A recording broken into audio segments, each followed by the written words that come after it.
പ്രിയപ്പെട്ട ഉദ്യോഗാർത്ഥികളെ, civil police officer തസ്തികയിലേക്കുള്ള PSC എക്സാമിനേഷൻ വരും ദിവസങ്ങളിൽ നടക്കാൻ പോവുകയാണ്. ലഘുഗണിതം അതുപോലെ മെന്റൽ എബിലിറ്റി വിഭാഗത്തിൽ നിന്ന് 10 മാർക്കിന്റെ ചോദ്യങ്ങൾ വരുമെന്ന് നിങ്ങൾക്കറിയാം. ഇപ്രാവശ്യം ചോദിക്കാൻ സാധ്യതയുള്ള ഗണിതവുമായിട്ട് ബന്ധപ്പെട്ട ഭാഗം എന്ന് പറയുന്നത് ശതമാനം, അതുപോലെ അംശബന്ധം, ഡാറ്റ ഇന്റർപ്രിറ്റേഷൻ, ജ്യാമിതീയ രൂപങ്ങളായിട്ട് ബന്ധപ്പെട്ട അതിൻ്റെ അളവുകൾ, രണ്ടാം വിധി സമവാക്യമായിട്ട് ബന്ധപ്പെട്ട് വരാം, പലിശയിൽ നിന്നുള്ള ചോദ്യങ്ങൾ ഉണ്ടാവും. അതുപോലെ ചില പ്രായോഗിക പ്രശ്നങ്ങൾ, ലാഭം നഷ്ടം, അതുപോലെ സംഖ്യാശ്രേണികളിൽ നിന്നുള്ള ചോദ്യങ്ങൾ ഉണ്ടാവാം. വേഗത, ദൂരം, സമയവുമായി ബന്ധപ്പെട്ട ചോദ്യങ്ങൾ ഉണ്ടാവാം. അതുപോലെ സമയവും ജോലിയായിട്ട് ബന്ധപ്പെട്ട ചോദ്യങ്ങൾ ഉണ്ടാവാം. ഇങ്ങനെയുള്ള വിഭാഗത്തിൽ നിന്നാണ് പൊതുവെ ചോദ്യങ്ങൾ ഉണ്ടാവുക. നമുക്ക് അവയൊന്ന് പരിശോധിച്ച് നോക്കാം. ശതമാനവുമായി ബന്ധപ്പെട്ട ഒരു ചോദ്യം ഇങ്ങനെ വരാം. ഒരു ജീവനക്കാരന്റെ ക്ഷാമബത്ത 5% വർദ്ധിച്ചപ്പോൾ ആകെ മാസ ശമ്പളം 1150 രൂപ വർദ്ധിച്ചു. ജീവനക്കാരന്റെ അടിസ്ഥാന ശമ്പളം എത്ര? ഇവിടെ 4 ഓപ്ഷൻസും നൽകിയിട്ടുണ്ട്. അപ്പോൾ ഇവിടെ പറയുന്നത് ഒരു ജീവനക്കാരന്റെ ക്ഷാമബത്ത 5% വർദ്ധിച്ചപ്പോൾ മാസ ശമ്പളം 1150 രൂപ വർദ്ധിച്ചു എന്നാണ്. അപ്പോൾ 5% വർദ്ധിച്ചപ്പോൾ, അടിസ്ഥാന ശമ്പളത്തിന്റെ 5% വർദ്ധിച്ചപ്പോഴാണ് 1150 രൂപ വർദ്ധിച്ചിരിക്കുന്നത്. അപ്പോൾ നമുക്ക് അടിസ്ഥാന ശമ്പളം എങ്ങനെ കണക്കാക്കാം? അടിസ്ഥാന ശമ്പളത്തിന്റെ 5%മാണ് 1150. അത് നമുക്ക് ഇങ്ങനെ ഇടാം. ഇപ്പൊ അടിസ്ഥാന ശമ്പളം ഒരു എക്സ് ആണ് ഇരിക്കാം. ആ എക്സിന്റെ ഇന്ത്യ എന്ന് പറയുമ്പോൾ ചെയ്യേണ്ട ക്രിയ ഗുണിക്കലാണ്. എക്സിന്റെ അടിസ്ഥാന ശമ്പളത്തിന്റെ 5%, 5/100, 100/5. അടിസ്ഥാന ശമ്പളത്തിന്റെ 5/100 എന്തെന്ന് ഈ പറയുന്ന 1150. നമുക്കിങ്ങനെ എഴുതാം. X into 5/100 1150. അതുകൊണ്ട് എക്സ് എന്ന് പറയുന്നത് 1150 ഹരിക്കണം 5/100 ആയിരിക്കും. എക്സും 5/100 ഗുണിച്ചിട്ടാണ് 1150 കിട്ടുന്നത്. അപ്പൊ എക്സ് കാണാൻ വേണ്ടി 1150 5/100 കൊണ്ട് ഹരിക്കുക. എങ്ങനെയാണ് ഹരിക്കുന്നത്? നമുക്കറിയാം, ഒരു ഭിന്നസംഖ്യയുടെ ഹരിക്കുന്നതിന് പകരം അതിന്റെ വിൽക്രമം കൊണ്ട് ഗുണിച്ചാൽ മതി. അപ്പോൾ 1150 എന്ത്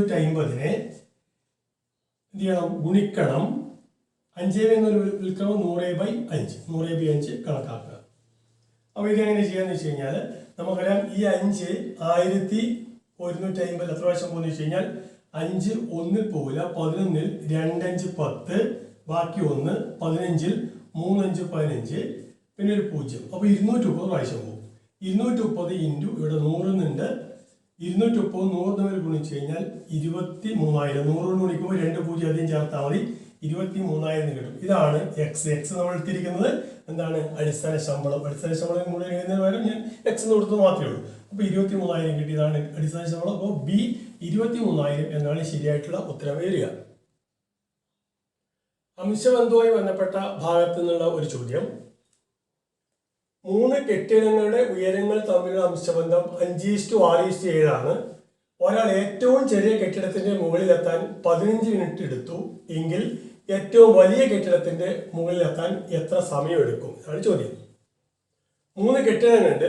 അപ്പോൾ ഉയരങ്ങൾ തമ്മിലുള്ള അംശബന്ധം 5:6:7 തന്നിട്ടുണ്ട്. ഒരു ഏറ്റവും ചെറിയ, അത് 5:6:7 എന്ന അംശത്തിലാണ്. ഏറ്റവും ചെറിയ കെട്ടിടത്തിന് മുകളിലെത്താൻ വേണ്ടി 15 മിനിറ്റാണ് സമയം എടുക്കുന്നത്. അങ്ങനെയാണെങ്കിൽ ഏറ്റവും മുകളിലത്തെ കെട്ടിടത്തിൽ എത്താൻ വേണ്ടി എത്ര സമയം എടുക്കുന്നതാണ് ചോദ്യം. ഈ 4 ഓപ്ഷൻ ഏതാണ് ശരിയെന്ന് നമുക്ക് എഴുതണം.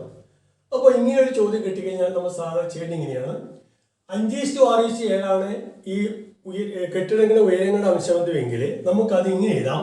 ഒന്നാമത്തെ കെട്ടിടത്തിന്റെ ഉയരം ഒരു 5x എന്ന് എടുക്കുകയാണെങ്കിൽ രണ്ടാമത്തെ കെട്ടിടത്തിന്റെ ഉയരം 6x എന്നും മൂന്നാമത്തേത് 7x എന്നും എടുക്കുക. അത് അടിയെന്നോ മീറ്റർ എന്തോ ആയിക്കോട്ടെ. 5x 6x 7x അങ്ങനെയാണ് ഈ കെട്ടിട ഉയരമായിട്ട് എടുക്കേണ്ടത്. ഇനി ചെറിയ കെട്ടിടത്തിന്റെ മുകളിലെത്താൻ 15 മിനിറ്റ് എടുത്തു എന്ന് പറയുന്നത്. അപ്പോൾ ഇവിടെ ചെറിയ കെട്ടിടമാണ്. ഈ 5x ഉയരമുള്ള കെട്ടിടമാണ് ചെറിയ കെട്ടിടം. അപ്പോൾ ഈ 5x ഉയരമുള്ള കെട്ടിടത്തിൽ എത്താൻ വേണ്ടിയിട്ടുള്ള മിനിറ്റ് സമയം എടുക്കുന്ന പറഞ്ഞാൽ 15 മിനിറ്റാണ്. 15 മിനിറ്റ്. അപ്പോൾ നമുക്ക് 5x 15 എടുക്കാം. അങ്ങനെയാണെങ്കിൽ എക്സ് എന്ന് പറയുന്നത് 15 ഹരിക്കണം 5, അതായത് 3 എന്ന് കിട്ടും. എക്സിന്റെ വില 3 എന്ന് കിട്ടും. ഇവിടെ ഏറ്റവും വലിയ കെട്ടിടത്തിന്റെ ഉയരം എന്ന് പറയുന്നത് 7x ആണ്. ഏറ്റവും വലുത് 7x ഉയരമുള്ള കെട്ടിടമാണ്. അപ്പോൾ ഇതിന്റെ മുകളിലെത്താൻ എത്ര സമയം എടുക്കുന്ന ചോദ്യം. അപ്പോൾ 7x എത്രയാണെന്ന് കണ്ടെത്തിയാൽ മതി. 7x എന്ന് പറഞ്ഞാൽ 7 ഗുണിക്കണം എക്സിന് വില 3 ആയതുകൊണ്ട് 7 × 3 എഴുതാം. 7 × 3 21 അപ്പോൾ 21 ഇവിടെ വരിക. 21 നേരത്തെ മീറ്ററിലാണ് പറഞ്ഞിരിക്കുന്നത്, അതുകൊണ്ട് 21 മീറ്റർ എന്ന ഉത്തരവാണ് ശരി. ഓപ്ഷൻ ഡി 20 മീറ്റർ എന്നാണ് ശരിയായിട്ട് വരുന്നത്. ഇങ്ങനെ കണക്ക് ചെയ്യാം. ജ്യാമിതീയ അളവുകളുമായിട്ട് ബന്ധപ്പെട്ട ഒരു ചോദ്യം ഇങ്ങനെ പ്രതീക്ഷിക്കാം. ഒരു സമബഹുഭുജത്തിന്റെ ഒരു പുറംകോണിന്റെ അളവ് 72 ഡിഗ്രി ആയാൽ അതിന്റെ ആന്തരകോണുകളുടെ അളവുകളുടെ തുക എത്രയാന്നുള്ളതാണ്. ഒരു സമബഹുഭുജത്തിന്റെ ഒരു പുറംകോണിന്റെ അളവ് 72 ഡിഗ്രിയാണ്. അങ്ങനെയാണെങ്കിൽ ആന്തരകോണുകൾ, ആ ബഹുഭുജത്തിന്റെ ആന്തരകോണുകൾ, ഉള്ളിലെ എല്ലാ കോണുകളും കൂട്ടിയാൽ എത്ര ഡിഗ്രി ആയിരിക്കും എന്നാണ് ചോദ്യം. അപ്പോൾ ഇത് നമുക്ക് അറിയണമെങ്കിൽ ഈ ബഹുഭുജത്തിന് എത്ര വശങ്ങളുണ്ട് എന്ന് അറിഞ്ഞാൽ മതി. ആന്തരകോണുകൾ അളവുകളുടെ തുക കാണാൻ വേണ്ടിയിട്ട് എത്ര വശങ്ങൾ ഇതിനുണ്ട് എന്ന് കണക്കാക്കണം ആദ്യം തന്നെ. അതിന് തന്നിരിക്കുന്നത് ഒരു പുറംകോണിന്റെ അളവ് 72 ഡിഗ്രിയാണ്. ഇതൊരു സമബഹുഭുജാന്ന് പറയുന്നുണ്ട്. സമബഹുഭുജത്തിന്റെ പുറംകോണിന്റെ അളവുകളുടെ തുകയ്ക്ക് ഒരു പ്രത്യേകത ഉണ്ട്. അതിന്റെ പുറംകോണുകളുടെ അളവുകളെല്ലാം കൂടി കൂട്ടിയാൽ 360 ഡിഗ്രിയാണ്. 360 ഡിഗ്രിയാണ് പുറംകോണുകൾ ആകെ തുക. അപ്പോൾ അങ്ങനെയാണെങ്കിൽ സമബഹുഭുജത്തിന്റെ പുറംകോണുകളുടെ ആകെ തുക എന്ന് പറയുന്നത്, പുറംകോണുകൾ കൂട്ടിയാൽ പുറംകോണുകളുടെ ആകെ തുക എന്ന് പറയുന്നത് ഈ പറയുന്ന ആദ്യ തുക 360 ഡിഗ്രിയാണ്. അപ്പോൾ ഒരു പുറംകോണിന്റെ അളവ് 72 ഡിഗ്രിയാണ്. അപ്പോൾ എത്ര പുറംകോണുകൾ കാണാൻ വേണ്ടിയിട്ട്, എത്ര പുറം കോണുകളുണ്ട് എന്ന് കാണാൻ വേണ്ടിയിട്ട് എന്ത് ചെയ്താൽ മതി, പുറംകോണുകളുടെ എണ്ണം എത്ര കോണുണ്ടെന്ന് കാണിക്കാൻ വേണ്ടിയിട്ട് 360 എന്ത് ചെയ്താൽ മതി, 72 കൊണ്ട് ഹരിച്ചാൽ മതി. ഒരു പുറംകോൺ 72 ഡിഗ്രി, ആകെ തുക 360 ഡിഗ്രി. അതുകൊണ്ട് പുറംകോണുകളുടെ എണ്ണം എന്ന് പറയുന്നത് 360 ഹരിക്കണം 72, അതായത് 5 എന്ന് കിട്ടും. അപ്പോൾ 5 പുറംകോണുകളാണ് ഉള്ളത്. 5 പുറംകോണുണ്ടെങ്കിൽ അത് 5 ശീർഷങ്ങൾ ഉണ്ടാവും. 5 ശീർഷങ്ങളുണ്ടെങ്കിൽ അതിന് 5 വശങ്ങൾ ഉണ്ടാവും. അപ്പോൾ ഇവിടെ വശങ്ങളുടെ എണ്ണം ഈ 5 എന്ന് കിട്ടി. ഈ പുറംകോണുകളുടെ എണ്ണം തന്നെയായിരിക്കും വശങ്ങളുടെ എണ്ണം. അപ്പോൾ വശങ്ങൾ നമ്മൾ സാധാരണ വശങ്ങളെ n എന്ന് സൂചിപ്പിക്കും. അപ്പോൾ വശങ്ങൾ n എന്ന് പറയുന്നത് 5 എന്ന് നമുക്കിവിടെ കിട്ടിക്കഴിഞ്ഞു. ഇനി പറയുന്നത് ആന്തരകോണുകളുടെ അളവുകളുടെ തുക എത്രയാണ്. വശങ്ങളുടെ എണ്ണം n കിട്ടിക്കഴിഞ്ഞാൽ ആന്തരകോണുകളുടെ അളവുകളുടെ തുക കാണാൻ വേണ്ടിയുള്ള സൂത്രവാക്യം നമുക്കറിയാം. n - 2 × 150. ഇതാണ് വശങ്ങളുടെ എണ്ണം കിട്ടിക്കഴിഞ്ഞാൽ ആന്തരകോണുകളുടെ ആകെ തുക കാണാൻ സൂത്രവാക്യം. n - എത്ര വശങ്ങളുണ്ടോ അതിൽ നിന്ന് 2 കുറക്കുക, എന്നിട്ട് 150 കൊണ്ട് ഗുണിക്കുക. ഇവിടെ വശങ്ങളുടെ എണ്ണം 5 എന്ന് കിട്ടി, അതായത് 5 പുറംകോണുകളാണ്, അതുകൊണ്ട് 5 വശങ്ങളാണെന്ന് കിട്ടി. അപ്പോൾ വശങ്ങളുടെ എണ്ണം 5ൽ നിന്ന് 2 കുറച്ച് 150 കൊണ്ട് ഗുണിച്ചാൽ മതി. 5ൽ നിന്ന് 2 കുറച്ചാൽ 3 കിട്ടുക. 3 × 150 ഡിഗ്രി, 3 × 150 എത്രയാണ്, 550 ആണ്. അപ്പോൾ 540 എന്ന് കിട്ടും. അപ്പോൾ 540 ഡിഗ്രിയാണ് പുറംകോണുകൾ ആകെ തുകയായിട്ട്, ആന്തരകോണുകളുടെ ആകെ തുകയായിട്ട് വരുന്നത്. അതായത് ബി 540 ഡിഗ്രി എന്നാണ് ശരിയായ ഉത്തരമായിട്ട് വരിക. സംഖ്യാ ശ്രേണിയുമായി ബന്ധപ്പെട്ട ഒരു ചോദ്യം ഇങ്ങനെ പ്രതീക്ഷിക്കാം. √3, 3, 3√3 എക്സെട്ര എന്ന ശ്രേണിയിലെ എത്രാമത്തെ പദമാണ് 729? √3, 3, 3√3 എക്സെട്ര എന്ന ശ്രേണിയിലെ എത്രാമത്തെ പദമാണ് 729? ഈ ശ്രേണിയുടെ പ്രത്യേകം നോക്കാം. √3, 3, 3√3 എക്സെട്ര. ഈ ശ്രേണിയുടെ പ്രത്യേകത എന്താ വെച്ചാൽ നമുക്കറിയാം, ഇപ്പൊ √3 എന്നതിനെ ഒരു 3 കൊണ്ട് ഗുണിച്ചതാണ് 3. √3 കൊണ്ട് ഗുണിച്ചതാണ് 3. √3 കൊണ്ട് ഗുണിച്ചതാണ് 3. ഈ 3നെ വീണ്ടും √3 ഗുണിച്ചാണ് 3√3. അപ്പൊ അതിനെ വീണ്ടും 3√3നെ 3 കൊണ്ട് √3 ഗുണിച്ചു കഴിഞ്ഞാൽ 3√3നെ √3 കൊണ്ട് ഗുണിച്ചു കഴിഞ്ഞാൽ നമുക്ക് 3 × √3 3 എന്നാ വരിക. അപ്പൊ 3 × 3 9 വരും. അപ്പൊ അടുത്തത് വരുന്നത് 9 ആണ്. ഈ രീതിയിലാണ് ആ സംഖ്യാശ്രേണി പോകുന്നത്. അപ്പോൾ ഇവിടെ നമ്മൾ ചോദിക്കുന്നത് എത്രാമത്തെ പദമാണ് 729 ആണ്. 729 എന്തില്ല, അതിന്റെ √3 എന്നില്ല.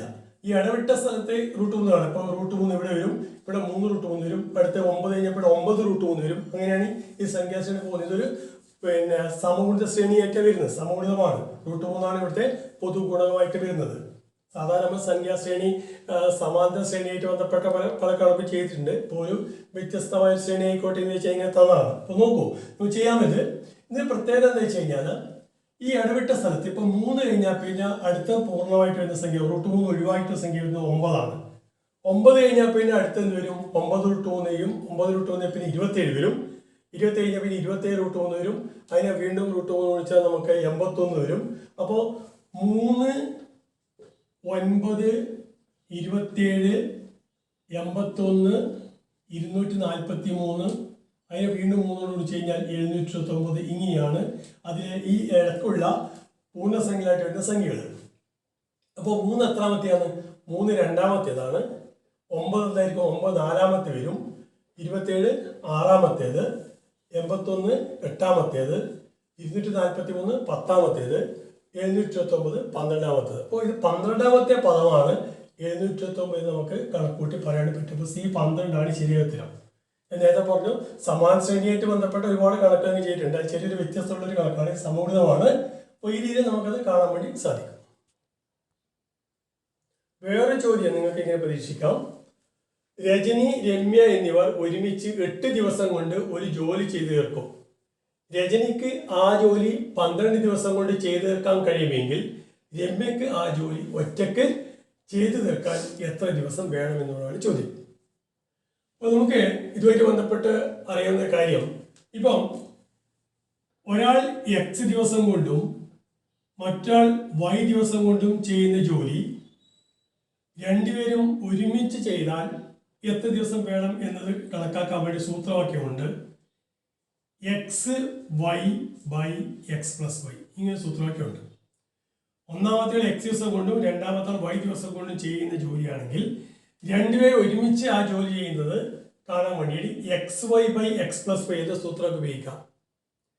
ഇവിടെ രജനി ഒരു ജോലി 12 ദിവസം കൊണ്ട് ചെയ്യും. അപ്പോൾ X എന്നത് 12 ആയിട്ട് എടുക്കാം നമുക്ക്. രമ്യ എത്ര ദിവസം കൊണ്ട് ചെയ്തു തീർക്കുന്ന ചോദ്യം. അപ്പോൾ രമ്യ Y എന്ന് എടുക്കുക. Y എത്രയാണെന്നാണ് കണ്ടുപിടിക്കേണ്ടത്. രണ്ടുപേരും ഒരുമിച്ച് ആ ജോലി ചെയ്യുന്നത് 8 ദിവസം കൊണ്ടാണ് ചോദ്യത്തിൽ പറയുന്നുണ്ട്. അതായത് XY/X+Y എന്ന് പറയുന്നത് 8ന് തുല്യമാണ്. XY/X+Y സമന്താണ് 8. രണ്ടുപേരും ഒരുമിച്ച് ചെയ്യുന്നത് 8 ദിവസം കൊണ്ടായതുകൊണ്ട് ഇവിടെ എക്സിന്റെ സ്ഥാനത്ത് നമുക്ക് എന്ത് കൊടുക്കാം? 12 കൊടുക്കാം. അപ്പോൾ 12 × Y/12 കൂട്ടണം Y എന്ന് പറയുന്നത് 8ന് തുല്യമാണ്. അതായത് 12 Y/12 + Y = 8. ഇങ്ങനെ വന്നു കഴിഞ്ഞാൽ ഇത് ഇങ്ങോട്ട് ഗുണിച്ചാൽ മതി. 12 Y സമം എന്തായിരിക്കും? 8 × 12 + Y എന്ന് കിട്ടും. 8 × 12 + Y. അതായത് 12 Y സമം 8 × 12 എത്ര വരും? 8 12 96. അപ്പോൾ 96 + 8Y എന്നായിട്ട് മാറി. 96 + 8Y. ഈ 8Y ഇടത്തേക്ക് എടുക്കുമ്പോൾ 12Y കുറക്കണം 8Y സമം എന്ത് കിട്ടും? 96 എന്നായിട്ട് മാറും. 12Y 8Y കുറച്ചാൽ 4Y ആണ്. 4Y സമം 96. അതുകൊണ്ട് Y സമം 96 ഹരിക്കണം 4. 96 4 കൊണ്ട് ഹരിച്ചാൽ 9 4 2 പ്രാവശ്യം പോകും. ബാക്കി ഒന്ന് 16 4 4 16 24 കിട്ടും. Y സമം 24 എന്നിട്ട് മാറും. അപ്പോൾ 24 ഇവിടെ ശരിയായ ഉത്തരം വരുന്നത്. ഇത് സൂത്രവാക്യം ഇല്ലാതെ നമുക്ക് ചെയ്യാൻ പറ്റും. അപ്പോൾ രജനി 12 ദിവസം കൊണ്ടാണ് ജോലി ചെയ്യുന്നത് പറയുന്നുണ്ട്. അങ്ങനെയാണെങ്കിൽ ഒരു ദിവസം കൊണ്ട് രജനി ചെയ്യുന്ന ജോലി 12ൽ 1 ഒരു ദിവസം കൊണ്ട് രജനി ചെയ്യുന്ന ജോലി 12ൽ 1. അപ്പോൾ 8 ദിവസം ആണ് രണ്ടുപേരും ഒരുമിച്ച് ചെയ്യുന്നത്. അപ്പോൾ 8 ദിവസം കൂടി രജനി ഒറ്റയ്ക്ക് 8 ദിവസം കൂടി ചെയ്യുന്ന ജോലി എന്ന് പറഞ്ഞാൽ 8 × 1/12 ആണ്. 8 × 1/12 8/12. 8/12 എത്രയാണ്? 3/4. സോറി 2/3.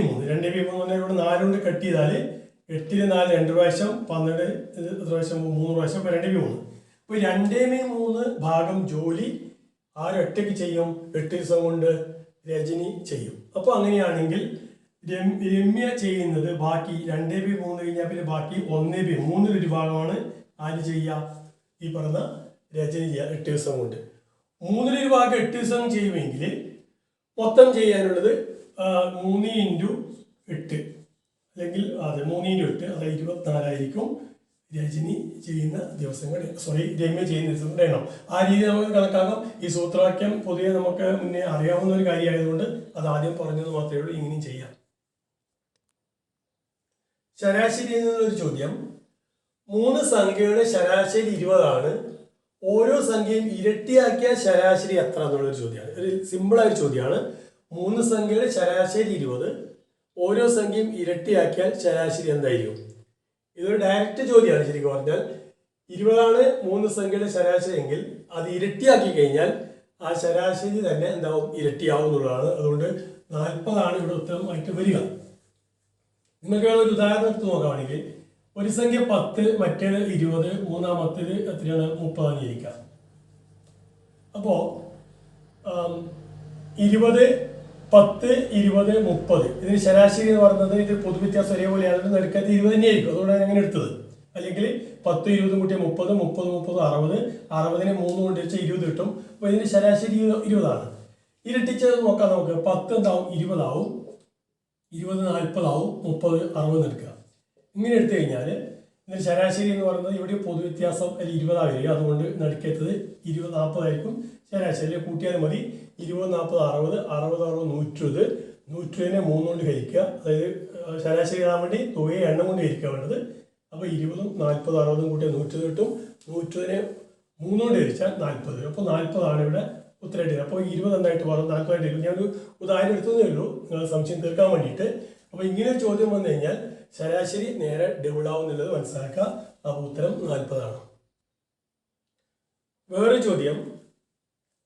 0.0049 ഇൻറ്റു 0.0081 ബൈ 0.0009 ഗുണിക്കണം 0.0007. ഇതിന്റെ വില എത്ര എന്നുള്ളതാണ് കണക്കാക്കേണ്ടത്. അപ്പോൾ ഈ ദശാംശമായിട്ട് ബന്ധപ്പെട്ട കണക്ക് വന്നാൽ പൊതുവെ ദശാംശം ആദ്യം തന്നെ ഒഴിവാക്കാൻ നോക്കുക വേണ്ടത്. ആദ്യം നീളം ഒഴിവാക്കാൻ നോക്കണം. അപ്പോൾ അതിൻ്റെ വഴി എന്താ ചെയ്യും? നോക്കൂ, ഇവിടെ 4 ദശാംശം 4 അക്കം ഇവിടെയുണ്ട്. ഇവിടെയും ദശാംശമായിട്ട് 4 അക്കമുണ്ട്. അപ്പോൾ ഇവിടെ മുകളിൽ താഴെ നമ്മൾ 10,000 കൊണ്ട് ഗുണിക്കുകയാണെങ്കിൽ 10,000 4 10,000 കൊണ്ട് ഗുണിക്കുകയാണെങ്കിൽ ഈ പോയിന്റ് ഒഴിവായിട്ട് ഈ സംഖ്യ 49 എന്നും ഇവിടെ 9 എന്നായിട്ട് മാറും. അപ്പോൾ ഈ ഭിന്നസ് 49 എന്നായിട്ട് മാറും, താഴെ എന്നായിട്ട് മാറും 9. എത്ര കൊണ്ട് ഗുണിക്കുമ്പോൾ മുകളിലും താഴെ 10,000 കൊണ്ട് ഗുണിക്കുകയാണ്. കാരണം മുകളിലും താഴെ 10,000 കൊണ്ട് ഗുണിക്കുമ്പോൾ ആ വിലക്ക് വ്യത്യാസം വരില്ല. 10,000 കട്ട് ചെയ്ത് പോകും. അപ്പോൾ ഇവിടെ 10,000 കൊണ്ട് ഗുണിക്കുന്നു, ഇവിടെയും 10,000 കൊണ്ട് ഗുണിക്കുന്നു. അപ്പോൾ നമുക്ക് 49/9 എന്ന രൂപത്തിലേക്ക് അത് വരും. അടുത്തത് ഇവിടെ 4 ദശാംശം 4 അക്കമുണ്ട്. ഇവിടെ ദശാംശം കഴിഞ്ഞിട്ട് 5 അക്കമുണ്ട്. നമുക്ക് ഈ 4 അക്കം ആയതുകൊണ്ട് തന്നെ ഇവിടെ 10,000 കൊണ്ട് ഗുണിക്കുക, ഇവിടെയും 10,000 കൊണ്ട് ഗുണിക്കാം. 10,000 കൊണ്ട് ഗുണിക്കുമ്പോൾ ഇവിടെ ഈ 4 ദശാംശം 4 അക്കം ഉള്ളതുകൊണ്ട് 10,000 കൊണ്ട് ഗുണിക്കുമ്പോൾ ഇവിടെ 81 ആയിട്ട് മാറും. 81 ബൈ ഇവിടെ താഴെ എന്താ വരിക എന്ന് വെച്ച് കഴിഞ്ഞാൽ ഈ ദശാംശം കഴിഞ്ഞിട്ട് 10,000 കൊണ്ട് 4 അക്കമാണ് മുന്നോട്ട് വയ്ക്കുക. 1 2 3 4 അവിടെ പോയിന്റ് വരും. 0.7 ദശാംശം 7 എന്നായിട്ട് മാറും. അപ്പോൾ 49 ഇൻറ്റു 81 ബൈ 9 ഇൻറ്റു ദശാംശം 7 എന്നായിട്ട് മാറും. വീണ്ടും ഇവിടെ ഈ ഛേദത്തിൽ ഒരു ദശാംശം ഒരാൾക്കുണ്ട്, അതിനെ നമുക്ക് ഒഴിവാക്കാം. നമുക്ക് 0.7 എന്നതിനെ 7 ആക്കാൻ വേണ്ടിയിട്ട് 10 കൊണ്ട് ഗുണിച്ചാൽ മതി. അപ്പോൾ നമ്മൾ താഴെ 10 കൊണ്ട് ഗുണിക്കുമ്പോൾ മുകളിൽ എന്ത് ചെയ്യണം? 10 കൊണ്ട് ഗുണിക്കുക. അപ്പോൾ മുകളിലും താഴെയും 10 കൊണ്ട് ഗുണിക്കുക. എന്തിനു വേണ്ടിയാണെന്ന് വെച്ച് കഴിഞ്ഞാൽ ഈ ദശാംശം 7നെ 7 ആക്കി മാറ്റാൻ വേണ്ടിയിട്ട്. അപ്പോൾ എന്ത് നമുക്ക് കിട്ടും? ഇവിടെ 49 ഇൻറ്റു 81 ഇൻറ്റു 10 ബൈ 9 ഇൻറ്റു 0.7നെ 10 കൊണ്ട് ഗുണിക്കുമ്പോൾ 7 ആക്കാൻ വേണ്ടി നമ്മൾ 10 കൊണ്ട് ഗുണിക്കുന്നത് തന്നെ. അപ്പോൾ ഈ രൂപത്തിലേക്ക് അതിനെ ചെറുതാക്കി കൊണ്ടുവരാം.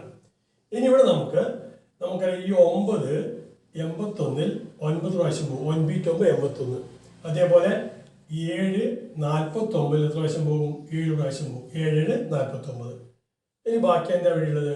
അംശത്തിൽ 7 ഗുണിക്കണം 9 9 63. ആ 63 ഗുണിക്കണം ഒരു 10 ഉണ്ട്. 63 10 630 കിട്ടും. ഈ രീതി നമുക്ക് ലഘൂകരിക്കാൻ പറ്റും. അപ്പോൾ ഈ ദശാംശ സംഖ്യ കൊണ്ട് ഹരിക്കാനുള്ള രീതിയാണ്. ദശാംശം കൊണ്ട് ഹരിക്കുമ്പോൾ ആ ഛേദത്തെ എന്ത് ചെയ്യണം? ദശാംശം ഒഴിവാക്കിയിട്ട് എടുക്കണം. അപ്പോൾ അതിനുള്ളൊരു മെത്തേഡ് എന്ന് മാത്രമേ ഉള്ളൂ. ഓക്കെ. അപ്പോൾ ഇവിടെ അടുത്ത ചോദ്യം.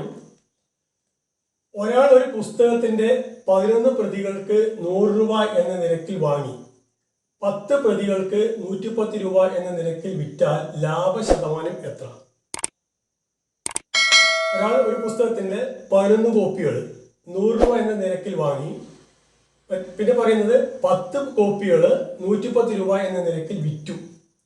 അങ്ങനെയാണ് ലാഭശതമാനം എത്ര എന്നുള്ളതാണ് ചോദ്യം. അപ്പോൾ ലാഭശതമാനം കാണാൻ വേണ്ടി നമുക്ക് രണ്ട് കാര്യങ്ങൾ അറിയണം. ഒന്ന്, ലാഭം എത്രയാണെന്ന് അറിയണം, അതുപോലെ വാങ്ങിയ വില എത്രയാണെന്നും അറിയണം. അപ്പോൾ നമുക്ക് ആദ്യം 11 കോപ്പികൾ 100 രൂപ എന്ന നിരക്കിൽ വാങ്ങിയതുകൊണ്ട് ഒരു പ്രതിയുടെ അല്ലെങ്കിൽ ഒരു കോപ്പിയുടെ വാങ്ങിയ വില എന്ന് പറയുന്നത് എന്തായിരിക്കും? 100 ഹരിക്കണം 11 ആയിരിക്കും. 11 കോപ്പികൾക്ക് 100 രൂപയാണ്. അപ്പോൾ ഒരു കോപ്പിക്ക് 100/11, ഇതാണ് വാങ്ങിയ വില. ഇനി വിറ്റ് വില നമുക്ക് നോക്കാം. 10 പ്രതികൾ, അത് 10 കോപ്പികൾ 110 രൂപക്കാണ് വിറ്റിരിക്കുന്നത്.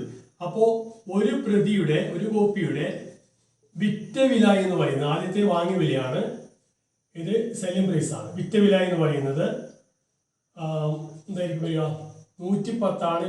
10 വിറ്റ് 110/10, അതായത് 11 എന്ന് കിട്ടും. ഒരു കോപ്പിയുടെ വില, വാങ്ങിയ വില 100/11, ഒരു പ്രതിയുടെ വിറ്റ വില എന്ന് പറയുന്നത് 11 എന്നും കിട്ടി. നമുക്കറിയാം ഈ 100/11 എന്നത് 10-ലും താഴെയാണ്, 9 സംതിങ് വരും. അപ്പോൾ ഇത് തീർച്ചയായിട്ടും ലാഭമാണ്.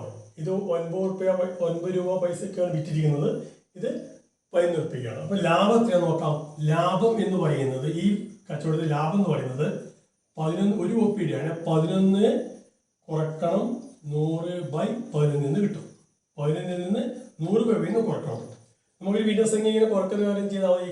ഈ 11 കൊണ്ട് 11 ക്രോസ് ആയിട്ട് ഗുണിക്കാം. 11 121 കുറക്കണം 100/11 എന്ന് കിട്ടും. 121 100 കുറച്ച് കഴിഞ്ഞാൽ 21 ആണ്. 21/11, ഇതാണ് ലാഭം. 21/11. നമ്മളിവിടെ കണ്ടുപിടിക്കേണ്ടത് ലാഭശതമാനമാണ്. ലാഭശതമാനം കാണാൻ വേണ്ടിയിട്ട് ലാഭം ബൈ വാങ്ങിയ വില ഗുണിക്കണം 100, ഇതാണ് ലാഭശതമാനം. ഇവിടെ ലാഭം എന്ന് പറയുന്നത് 21/11 ഹരിക്കണം വാങ്ങിയ വില എന്ന് പറയുന്നത് എത്രയാണ്? ഒരു പ്രതിയുടെ വാങ്ങിയ വില 100/11 അപ്പോൾ 21 ഹരിക്കണം 100/11. ഇനി അതിനെന്ത് ചെയ്യാം? 100 കൊണ്ട് ഗുണിക്കണം. ശതമാനമാക്കാൻ വേണ്ടി 100 കൊണ്ട് ഗുണിക്കുക. അപ്പോൾ ലാഭം ബൈ വാങ്ങിയ വില ഗുണിക്കണം 100 ലാഭശതമാനം. അപ്പോൾ ഇത് ഇങ്ങനെ എഴുതാം. 21/11 ഗുണിക്കണം, ഈ 11 ഹരിക്കുന്ന വരെ വിൽക്കുന്ന കൊണ്ട് ഗുണിക്കുക, ഗുണിക്കണം 11/100 എന്നായിട്ട് മാറും. അതിനെന്ത് ചെയ്യണം? 100 കൊണ്ട് ഗുണിക്കണം. സമം ഈ 11 മുകളിൽ താഴെ കട്ട് ചെയ്ത് പോകും. അപ്പോൾ 21/100 എന്നായി. അതിന് വീണ്ടും 100 കൊണ്ട് ഗുണിക്കാനുണ്ട്. അപ്പോൾ ഈ 100 അങ്ങോട്ട് പോകും. അപ്പോൾ 21 കിട്ടും. അപ്പോൾ 21 ശതമാനമാക്കാൻ വേണ്ടിയാണ് നമ്മൾ 100 കൊണ്ട് ഗുണിക്കുന്നത്. അപ്പോൾ 21% കിട്ടും. അപ്പോൾ 21%, ബി 21% ഇവിടെ ശരിയായിട്ട് വരുന്നത്. വേറൊരു ചോദ്യം, 10 കൊല്ലം മുൻപ് എക്ക് ബിയുടെ 10 മടങ്ങ് വയസ്സായിരുന്നു. എയുടെയും ബിയുടെയും ഇപ്പോഴത്തെ വയസ്സുകൾ തമ്മിൽ അംശബന്ധം 4:1 ആയാൽ എയുടെ ഇപ്പോഴത്തെ വയസ്സ് എത്ര? 10 കൊല്ലം മുമ്പ് എക്ക് ബിയുടെ 10 മടങ്ങ് വയസ്സായിരുന്നു. ഇവിടെ രണ്ട് വ്യക്തികളുണ്ട്, എയും ബിയും. അപ്പോൾ 10 കൊല്ലം മുമ്പ്, ആദ്യത്തെ പ്രസ്താവനയാണ്. 10 കൊല്ലം മുൻപ് എക്ക് എത്ര വയസ്സ് എന്നും ബിക്ക് എത്ര വയസ്സെന്നും നമുക്ക് ആദ്യം എഴുതി നോക്കാം. 10 കൊല്ലം മുമ്പ് എക്ക് ബിയുടെ 10 മടങ്ങ് വയസ്സായിരുന്നു.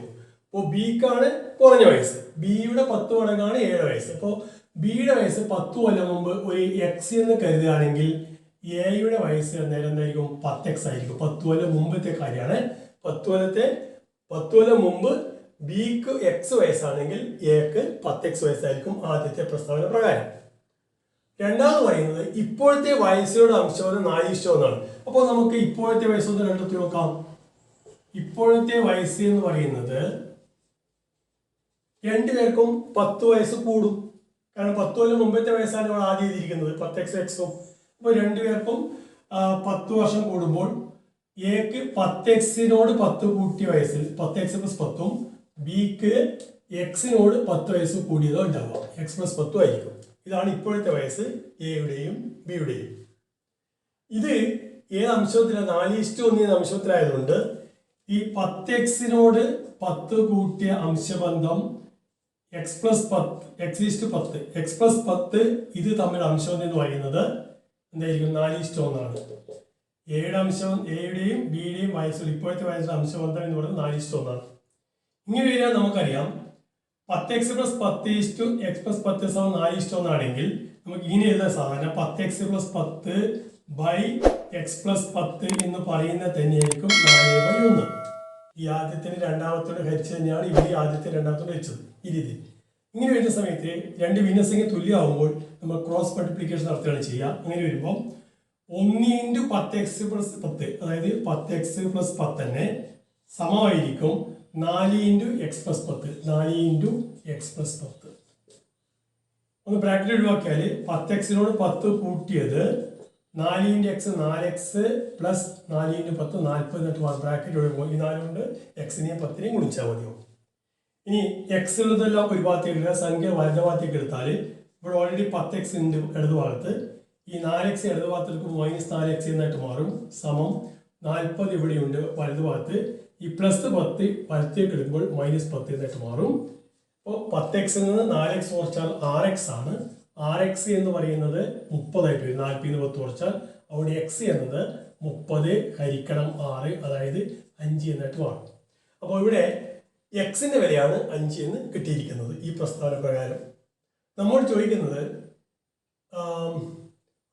എയുടെ ഇപ്പോഴത്തെ വയസ്സ് എത്ര എന്നുള്ളതാണ്. എയുടെ ഇപ്പോഴത്തെ വയസ്സ് എന്ന് പറയുന്നത് 10x+10 നമുക്കറിയാം, ഇവിടെ നമ്മൾ എഴുതിയിട്ടുണ്ട്. അപ്പോൾ ഈ 10x+10 എത്രയാണെന്ന് കണ്ടെത്തുക. 10x+10 എന്ന് പറഞ്ഞാൽ എന്ത് വരും? 10നോട് x കൂടി 10നെ x കൊണ്ട് കൂടി x മീൻസ് 5 ആണ്. അപ്പോൾ 10 × 5 ഇതാണ് 10x പ്ലസ് ഒരു 10 കൂടിയുണ്ട്. 10 5 കുറിച്ച് 50 50 + 10 അതായത് 60 കിട്ടും. അപ്പോൾ ഈ രീതിയിൽ നമുക്ക് എയുടെ ഇപ്പോഴത്തെ വയസ്സ് കണക്കാക്കാം. 60 ഉത്തരമായിട്ട് വരിക. ഇത് വേണമെങ്കിൽ നിങ്ങൾക്ക് ഓരോ ഓപ്ഷൻ എടുത്ത് ചെയ്ത് നോക്കിയിട്ടും ഉത്തരത്തേക്ക് എത്താൻ പറ്റും. ബീജഗണിതത്തിൽ ചെയ്യുന്നതാണ് കുറച്ചുകൂടി നല്ലത്. അങ്ങനെ തെറ്റുകൂടാതെ നമുക്ക് കണ്ടെത്താൻ വേണ്ടി സാധിക്കും. അടുത്തത് വേഗത, അതുപോലെ ദൂരം, സമയവുമായി ബന്ധപ്പെട്ട ഒരു കണക്കാണ്. ഒരാൾ തൻ്റെ വീട്ടിൽ നിന്നും ഓഫീസിലേക്ക് 40 km/h വേഗതയിലും തിരികെ വീട്ടിലേക്ക് 50% വേഗത വർദ്ധിപ്പിച്ചും സഞ്ചരിച്ചുവെങ്കിൽ യാത്രയിലെ ശരാശരി വേഗത എത്രയാണെന്നുള്ളതാണ്. അപ്പോൾ യാത്രയിലെ ശരാശരി വേഗത അതാണ് കണ്ടെത്തേണ്ടത്. ഓഫീസിൽ നിന്ന് വീട്ടിലേക്കും തിരിച്ച്, വീട്ടിൽ നിന്ന് ഓഫീസിലേക്കും തിരിച്ച് ഓഫീസിൽ നിന്ന് വീട്ടിലേക്കും എന്ന് പറഞ്ഞാൽ ഇവിടെ സഞ്ചരിക്കുന്ന ഒരേ ദൂരമാണ്. ഇങ്ങനെ ഒരേ ദൂരമാണ് സഞ്ചരിക്കുന്നതെങ്കിൽ, രണ്ട് വ്യത്യസ്ത വേഗതകളിൽ ഒരേ ദൂരമാണ് സഞ്ചരിക്കുന്നതെങ്കിൽ നമുക്ക് അതിൻ്റെ ശരാശരി വേഗത കാണാൻ വേണ്ടി ഒരു സൂത്രമൊക്കെ ഉപയോഗിക്കാറുണ്ട്. നിങ്ങൾക്കറിയാതെ ഒന്നാമത്തെ വേഗത എക്സ് എന്നും പോകുന്ന വേഗത എക്സ്, തിരികെ വരുന്ന വേഗത y രൂപത്തിലാണ് വിടുന്നതെങ്കിൽ 2xy/x+y ഇതാണ് ശരാശരി വേഗത കാണാനുള്ള സൂത്രവാക്യം. ശരാശരി വേഗത ഇങ്ങനെ കണ്ടെത്താം. ഇങ്ങനെ സൂത്രവാക്യം നമുക്കറിയാം. ഒരേ ദൂരമാണെങ്കിൽ മാത്രം, ഒരേ ദൂരം പിന്നെ വ്യത്യസ്ത വേഗതയാണ്. 2xy/x+y ഇത് ഉപയോഗിക്കാം. ഇനി ഇവിടെ പറയുന്നത് ഒരാൾ തൻ്റെ വീട്ടിൽ നിന്നും ഓഫീസിലേക്ക് 40 km വേഗതയിൽ, ആദ്യത്തെ വേഗത എക്സ് എന്ന് പറയുന്നത് 40 km/h ആണ് എന്ന് പറയുന്നുണ്ട്. തിരിച്ച് വീട്ടിലേക്ക് 50% വേഗത വർദ്ധിപ്പിച്ചു എന്ന് പറയുന്നത്. 50% വേഗത നിലവിൽ 40 km വേഗതയിലാണ് പോയത്. ആ 40ന്റെ ഒരു 50% വർദ്ധിപ്പിച്ചു. 40ന്റെ 50% എന്ന് പറഞ്ഞാൽ 40 ഗുണിക്കണം 50/100. 50% 50/100 ആണ്. അപ്പോൾ നമുക്ക് എത്ര കിട്ടും? 1 ഇവിടെ 2 കിട്ടും. ഈ 2 40 20 പ്രാവശ്യം. 40ന്റെ പകുതി 50% പകുതിയാണ്. അപ്പോൾ ആ രീതി നമുക്ക് ഇങ്ങനെ ചെയ്യണമെന്നില്ല. 40ന്റെ പകുതി, 40 50% 20 ആണെന്ന് നമുക്കറിയാം. അപ്പോൾ 40ന്റെ 50% 20 അധികം കൂട്ടി എന്ന് പറഞ്ഞാൽ 40 20 60 ആയിരിക്കും. തിരികെ വരുമ്പോൾ വേഗത 40 + 20 60 ആയിരിക്കും. അപ്പോൾ രണ്ട് വേഗതയും നമുക്കിവിടെ കിട്ടിക്കഴിഞ്ഞു. ഇനി ശരാശരി വേഗത, അതായത് രണ്ട് ഒരേ ദൂരമായതുകൊണ്ട് ശരാശരി വേഗത സൂത്രമായി 2xy/x+y കണ്ടെത്തിയാൽ മതി. അപ്പോൾ 2xy/x+y എന്ന് പറയുന്നത് 2 × 40 × 60, എക്സിന്റെ വില 40, വൈയുടെ വില 60 /40 + 60. ഒന്നുകൂടി ലഘൂകരിച്ചാൽ ഇപ്പോൾ 2 × 4 8, 8 × 6 6 × 48, 48ഉം പിന്നെ ഇവിടെ 2 0 വരും. അപ്പോൾ 4800 /40 60 കൂട്ടിയാൽ 100 ആണ്. അപ്പോൾ 100 2 0, 4800 2 0 ഒഴിവാക്കാം. അപ്പോൾ 48 × 1 48. അപ്പോൾ 48 km/h ഇതായിരിക്കും അതിൻ്റെ ശരാശരി വേഗത. അപ്പോൾ ഇത്തരത്തിൽ ഒരേ ദൂരമാണ് രണ്ട് വേഗതയിൽ പോകുന്നതെങ്കിൽ ശരാശരി വേഗതയാണ് ഈ വീട്. 50% വേഗത വർദ്ധിപ്പിച്ചു എന്ന് പറയുമ്പോൾ ഈ 40 എന്തായിട്ട് മാറി 60 ആയിട്ട് മാറി എന്ന് മാത്രമേ ഉള്ളൂ. അപ്പോൾ ഈ രീതി തന്നെ കണക്കാക്കാം. 48 km/h ഇതാണ് ഉത്തരമായിട്ട് വരിക.